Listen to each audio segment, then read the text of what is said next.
Hanoï, le carrefour de l'ancienne rue Paul Bert et du Petit Lac, à l'heure de la sortie d'usine. Pas une seule voiture, mais beaucoup de vélos sur lesquels se déplace lentement, machinalement la foule des travailleurs, dans une régularité impressionnante.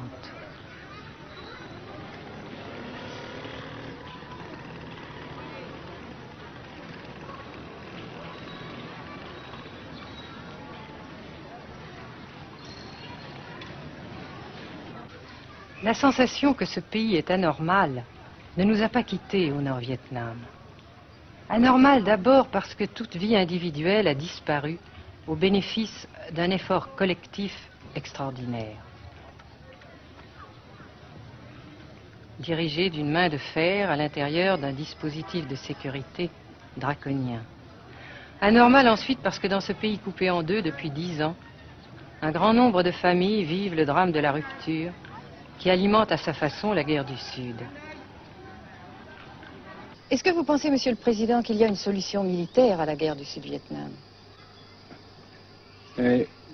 Non. Parce que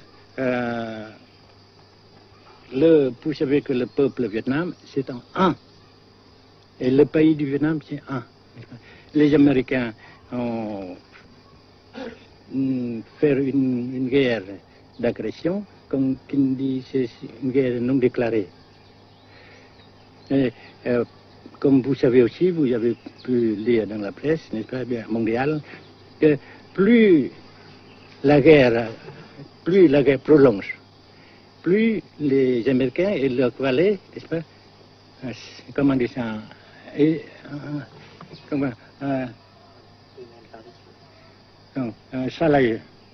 s'enliser, et plus ils supportent des échecs, comme vous savez récemment, n'est-ce pas? Par conséquent, la guerre ne peut pas durer éternellement. Et je suis très heureux que les politiciens haut placés français ont reconnu cela. Vous pensez que le général de Gaulle pourrait en quelque sorte, à un certain moment, arbitrer le conflit? Arbitrer, qu'est-ce que vous comprenez par le mot arbitraire? Nous ne sommes pas des équipes de football. Mais au-delà des accords de Genève, si je ne me trompe, une idée du général de Gaulle est la neutralisation de tout le sud-est asiatique. Est-ce que c'est une idée qui vous semble intéressante? Comme j'ai déjà dit quelquefois, c'est une idée intéressante. Mais ça dépend encore de la volonté de ces peuples et la manière comment on procède à réaliser. C'est une grande question, n'est-ce pas? Et je ne peux pas dire que je suis d'accord. Et je ne dis pas que je ne suis pas d'accord, n'est-ce pas? Mais parce que vous dites, par exemple, vous dites fleurs. Fleurs, il y a beaucoup de sortes de fleurs. Il y a des roses, des blanches, des rouges, etc. Et il y a qui sont bons et d'autres qui ne sont pas bons. Mais on dit fleurs. Monsieur le Président, nous avons constaté avec chagrin qu'au cours de notre voyage au Nord-Vietnam, que l'influence française était devenue à peu près inexistante dans votre pays. Les moins de 25 ans ne comprennent plus du tout le français. Et je me demande si, à votre idée, des rapports peuvent se rétablir tels que la France continue à jouer une sorte de rôle culturel ici. Avec la France, surtout, et avec tous les autres pays. Nous voulons avoir une coopération amicale, culturelle, économique, etc. Mais je suis sûr que vous ne voulez pas avoir, n'est-ce pas, que la France ait l'influence qu'elle avait avant. C'est une autre chose. Naturellement, c'est une autre époque. Mais coopération culturelle, économique, qu'est-ce qu'il y a encore, sportive par exemple, oui. etc., n'est-ce pas, nous désirons. Si la guerre se cristallise au sud et se poursuit encore pendant quelques années, pensez-vous que l'avenir économique du Nord-Vietnam soit viable? Je suis sûr que c'est non seulement viable, mais ça progresse. Parce que vous avez vu vous-même, vous avez constaté vous-même qu'ici, nous travaillons beaucoup, notre peuple travaille beaucoup, avec abnégation, n'est-ce pas, et avec dévouement, avec enthousiasme. Et d'un côté, nous travaillons pour, comment dirais-je, pour, principalement, n'est-ce pas, de nos propres forces, de nos propres... Et aussi, nous avons, n'est-ce pas, l'aide fraternelle des pays socialistes, n'est-ce pas. Alors, nous, jusqu'ici et après cela, n'est-ce pas, nous avons déjà réalisé des progrès. Pas très comme nous voulons, mais nous avons réalisé des progrès. Et dans l'avenir, nous progressons nous-mêmes. Mais vous mentionnez là l'aide des pays socialistes. Est-ce que cette aide ne s'est pas trouvée légèrement compromise à la suite du conflit idéologique entre la Russie et la Chine?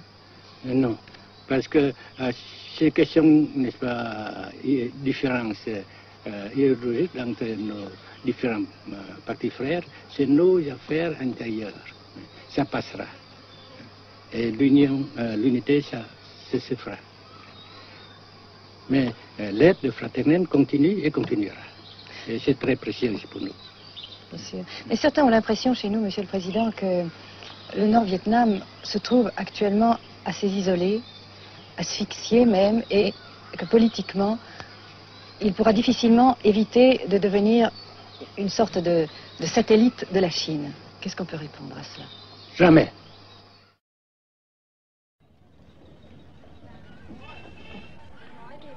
À Hanoï, la vie continue, malgré les alertes, malgré l'évacuation de plus de la moitié des habitants. Les petits magasins de la rue de la Soie sont pour la plupart fermés. Seule la trêve du Tet et ses fêtes de famille devaient redonner pour quelques jours un peu d'animation à la ville, avec la traditionnelle branche de pêcher en fleurs, symbole du nouvel an lunaire et du printemps tonkinois.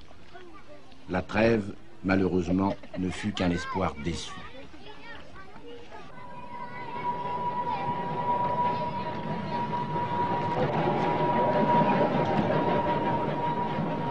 Dans les rues, de grands panneaux de propagande donnent les informations de guerre, les statistiques officielles et quotidiennes des pertes américaines. Selon le gouvernement de la République démocratique du Vietnam, 1631 avions américains auraient été abattus au-dessus du Nord-Vietnam.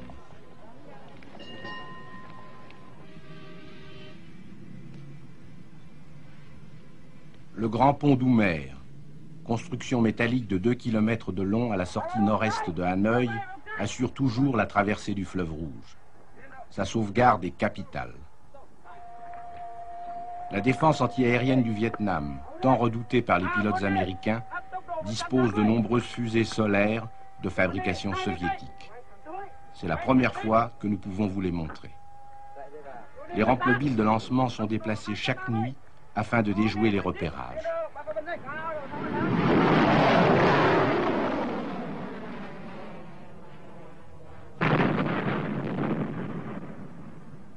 Selon les milieux officiels de Hanoï, 54 avions de l'US Air Force auraient été abattus en 1966 par la seule défense antiaérienne de la capitale.